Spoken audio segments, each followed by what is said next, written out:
Hi guys, it's Crystal. Welcome back to my channel. Today I'm going to show you guys how to make a super cute bunny doormat. You're going to need a die cutting machine. Today I'm using the Cricut Explorer Air 2. You're going to need a little iron. You could use a regular at-home everyday iron, or you could use these mini ones. The smaller ones really do help with this project. Now there is a ton of small ones on the market. So Cricut has one, Oliso has one, and then Dritz has one. Today we're going to be using the Oliso. Going to need a mat. Now this one right here I got from Target. I believe Heidi Swap Nows has one available. You could check out her page to see where you could get them. I imagine it would be at Joann's, because I think that's where all her stuff is right now. Maybe Michael's. So you're going to need a blank doormat. Once again, I got this one from Target. I'll have it linked below. Amazon may have one. If they do, I'll link it below as well. You're going to need your 12 by 12 mat. So if you have the Cricut, you're going to want to use that. If you have the Silhouette, you can also use the Cricut mat. You're going to need some freezer paper, parchment paper. You need to make sure that it has wax on one side so you can see how it's shiny and then flat. The shiny side is what's going to go down, and we're going to iron that so it will adhere to this. I have done this about maybe 2 years ago, so I'll have that video linked down below as well. You're going to need some paints. Today we're going to be using the Folk Art. This is multi-surface, and on the back it says that it's durable, weather resistant. So you're going to need some paint. I have mine in pure black and steel gray. You can pick these up anywhere. You can pick them up at Hobby Lobby, Walmart, Amazon, etc. I'll have them linked down below for the colors that I'm using. You're going to need some stencil brushes. You get these at, once again, Walmart, Hobby Lobby, but I will link them down below. You're going to need some stencil brushes. These make it very easy to use. So we're going to have the stencil brushes. You can use any sort of paintbrush that you have on hand. You can use the foam brushes, but make sure that you're doing it in a dabbing motion and not a swiping motion. You're going to need something to put your paints on, and I'm just using a piece of cover sheet for my iron on that would normally be trash, and I'm using this to put my paint on. You could put it on scrap paper if you have a paint palette, you know, a Teflon sheet, whatever it may be. You may want a ruler of some sort to measure your area in case you're going to be using your own design. If not, I have already designed it out for you in Cricut Design Space. And then you're going to need a cup of water to rinse your brushes. So I think I've covered everything. I'm going to take you over to Cricut Design Space really quickly so I can show you the file that I have created for you. So now that we're over here in Cricut Design Space, this is what we're going to be making today. So this is the image that I have here for you. I'm going to show you how you're going to use it. So this piece right here, you're not going to use. This is actually your mat. So this is the color of our mat, so we can see what colors go well with it. So you could click on your design here and say, for example, the bunny ears, I want to change those to pink. So I can play around with it and see if they're going to blend too far into the mat and you're not going to see it. Just to see if they're going to mesh well, if it's going to pop. So for example, the black always pops on this color. So you could just simply have everything in black, just whatever you want to do. Now this is just for you to play around with colors, like I said. But when it goes to cutting the file, this is what you need to do. You need to click on this square here. You're going to either hide it or hit delete. I'm just going to hide it right here with the eye. And then what we need to do is I'm going to select both of these by dragging my mouse, or I can simply hit select all, and then I can hit attach. So we need everything to cut. So everything can cut together in one spot. We don't need separate pieces. You need to do this all together at one time. Now I know that I'm going to be painting the ears different than I am the bunny. So I know that mentally, but I could play around with it to see what colors I want my mat to be. So that's how you're going to use my file. And then simply you're going to hit make it. And you're going to get it looking just like this. It's going to say that, you know, they had to replace it because now we're using the 12 by 24. You're going to hit OK, and it's going to look like this. You may want to move it down on your mat just a little bit. I'm just grabbing it with my mouse and holding down, and you can move this over so that way we have a little bit of room to work with when we put this down, because when you go to place this down on your mat, you need that edge to work with. If not, it's going to cut right on it, and then this is going to be wide open, if that makes sense. So you need to move it out or down a little bit to have a little bit of an edge. And then I know that I need to cut my material to 12 by 15. So that's what I've got. All you need to do is hit continue, because we are not mirroring this. Don't mirror this. You don't need to. It's going to be, you're going to cut it just like you would adhesive vinyl. Then you're going to select your device. Mine's already unplugged at this point. I'm re-recording this at the moment. You're going to choose your machine, and then you're going to go to, if you're using the Cricut Explorer Air 2, make sure you set it on that custom dial, and then you're going to go to browse all material, and you're going to choose parchment paper. So make sure you choose those settings, and you're going to be good to go. You'll be ready to cut it out. Now this is where your cutting mat comes in handy. So what I'm going to do is, to get my straight edge and to get it to the size that I need it to be, is I'm going to go ahead and take my, I'm trying in this direction so y'all can see, I'm going to take my Cricut ruler, which perfectly fits across mine. I'm going to get it here and get it nice and straight, so that way I can get a nice straight edge. So I'm going to figure out where I need that to be. And then I'm going to cut that at that 7.5 inch mark, just like so. So I'm gonna hold down here on my ruler, and then I'm just gonna take my rotary blade and swoop across there. So now we have a nice straight edge.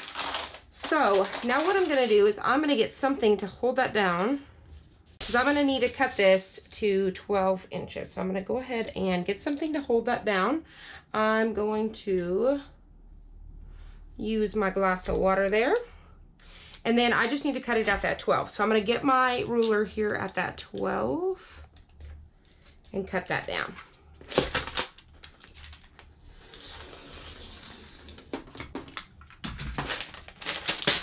All right. Now we have it perfectly sized. So I'm going to set this stuff out of the way. So now what I'm going to do is I'm going to get this down. I'm actually going to be putting the shiny side down, because I need it to cut correctly, so that way this can be, the shiny side can be ironed down. I'm going to line this up.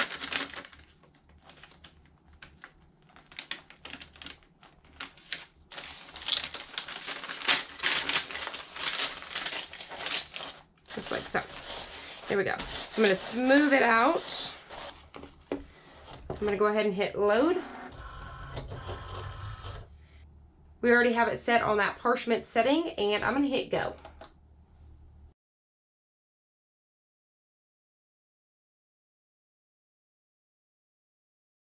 So I'm going to go ahead and hit the unload button. To take this off, you can go ahead and weed your pieces first. So we're going to get rid of the letters that you would normally keep when you're working with vinyl or iron-on. So we're going to get rid of that.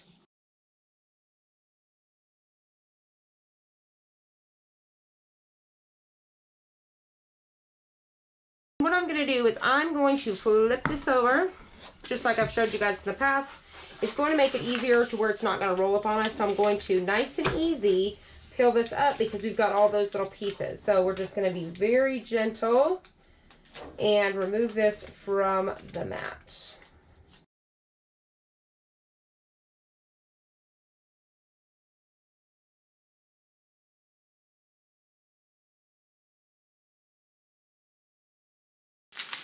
All right, so what I'm going to do is I'm just working on my stencil. I'm laying everything out where it needs to be. Just smoothing it out. All right, taking my iron here, and it's basically like ironing out your stencil, making it smooth, okay? So we're just applying heat to it. It doesn't have to be necessarily where it needs to be just yet. We're just basically smoothing it out. So I can apply heat here. So you can see as soon as I apply heat to it, it really starts to smooth it out and lay it down.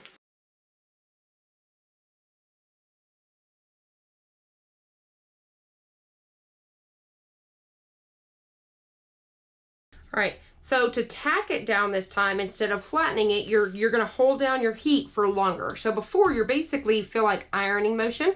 So it's just a little bit of, you know, heat to set it down. Now, once you're tacking it down onto the mat, you're going to hold it down longer. So that's going to melt that wax and help it attach to the mat.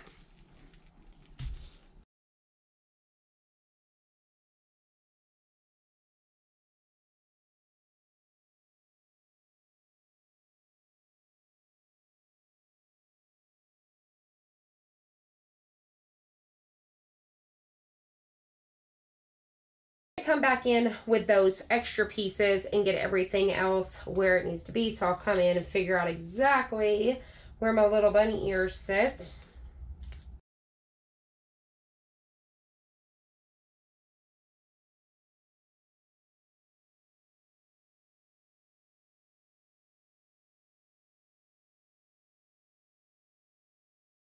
What I suggest as you're going around with your stencil is like pieces like this that you hold them down with your tool as you go around. So when I go around with my stencil, I may hold this down and dab around it. So that's just a tip as well. So we're going to get started. I may speed this up during the process, but just to make note of that, you may want to go ahead and shut your iron off at this point. So I'm going to turn mine off. And just so you guys know, I had it on level 3 here. Some black down here. First, I'm not working with that gray just yet, so I'm going to go ahead and get my black down. And this smaller stencil brush is going to be perfect. All right, so I'm going to go ahead and just get a little bit on my brush, but then I'm going to dab next to it. So I've got a little bit on my brush, but I'm going to dab next to it because you don't want a big chunk of paint. So, like I said, we may hold down pieces like so with our weeding tool. You could use anything, a pencil. I'm going to hold that down and I'm going to start dabbing this paint in here.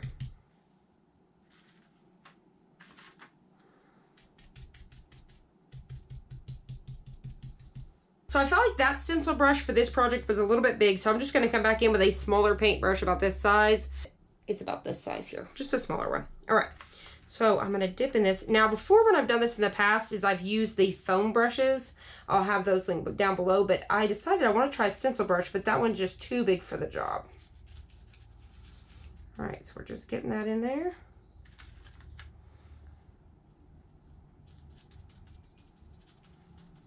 And like I said, you want to dab this in here. You definitely do not want to paint it like this.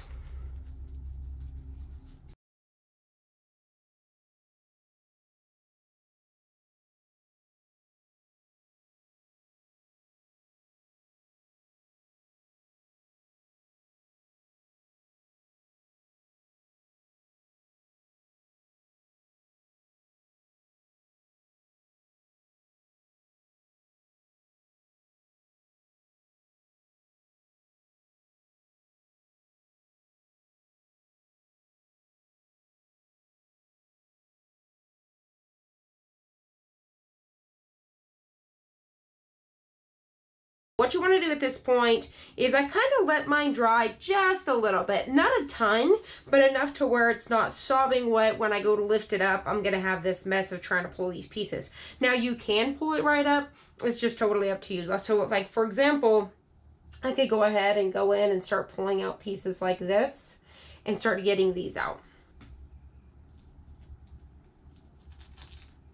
You can simply go in with your weeding tool and kind of poke those as well, just kind of poking a hole. That way it makes it easier to get them out, and then you can squeeze the back where no paint's on and grab them and throw them in the trash.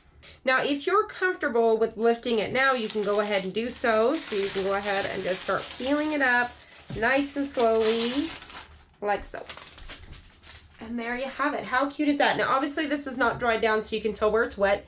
Now, you can come back in, like I said, and really kind of fix this. You can take a smaller paintbrush. So let me show you, for example. What you can do is come in with an even smaller paintbrush, as small as you want to, and fix some areas. So if you feel that you need a little bit more paint in certain spots, I could come back in here and fill those in. I can continue to add more ink, poking it down into the mat. So I'm going to speed this up really quick. Just like that, it's super easy. Like I said, you could come back in with a smaller paintbrush, as small as you want to, and come back and really push down into your mat and fill in any spots that you feel needs that extra ink. So definitely do that. Let this set for a day or two before you stick it out in the rain. So let it dry at least 24 to 48 hours. And then stick it outside or inside, wherever you're wanting it to be. So I love it. I think it came out super cute, and this will last all spring long. So this is not just for Easter. I think it'd be really cute for spring. Now, one of my biggest questions that I get when I do these, I have 2 other videos I will have linked down below that I've done over the years. The biggest question I get is, do you have to seal this? You do not. So make sure whatever ink that you're using says that it is durable and weather resistant. It'll last through the rain. Trust me, I've done this so many times, it's gonna last a long time. So these usually last me about 6 months to a year, and the ink will still be there. The mat itself will get dingy, which will then just kind of, you know how a mat, when you get a mat, it looks great at first for a while, and then it starts to look dingy. It'll be the same thing. It looks just like if you purchased at a store, it'll fade the exact same way. You do not have to seal these as long as you are using a weather resistant paint. So I highly recommend using the Folk Art, and these are the ones that I use today. I'll have them linked below. You can walk into Hobby Lobby, Walmart, places like that and grab these. I do believe that Folk Art has some other stencil brushes that are a little bit smaller, and I'm going to look into that. So this would have been great as long as if I would have had a smaller brush with this, so I'm definitely going to look into that. If you do want to seal this, I definitely recommend using the CrystalAnn matte finish, and all you have to do is just spray this area, let it sit. You can always add another coat, 2 or 3 coats. You could go over the whole thing if you want to, and this is going to help seal that really good too. But like I said, at the end of the day, you don't need it. I promise you, as long as you're using the weather resistant paint, it's going to last you a long, long time. So here it is. It's super adorable. So I hope you guys enjoyed this. If you did, please hit the like button down below and subscribe. And I'll see you on the next one.